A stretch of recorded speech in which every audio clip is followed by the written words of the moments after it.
आज ही मैं तहनी के एक बात बताऊँ। मॉर्निंग टाइम में शायद मैं तो घुमाई जा रहा, मैं ना जानो ना राते की घटना किसान होला उटा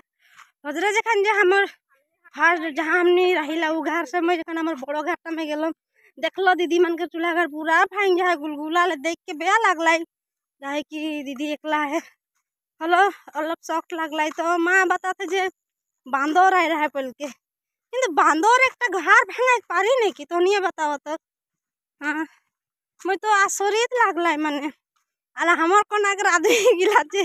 हमर वहाँ हाथी ढुकल जे हाथी बोल के सबे माने भाग दौड़ हो जे रहा पूरा हमर कोना टा मोय हाकी घोड़ा बेच के घुमाए रहा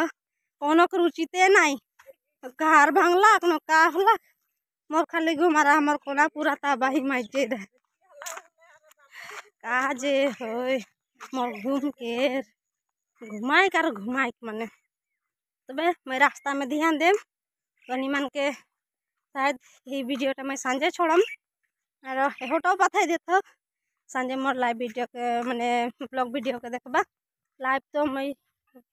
कल से मॉर्निंग 3 बजे आबू लाइव रात के 9 बजे टा कैंसिल कर लो जैसे तो रात के कल मॉर्निंग के 3 बजे आबू तो क्यों जदि लाइव में बात करे पारबा तो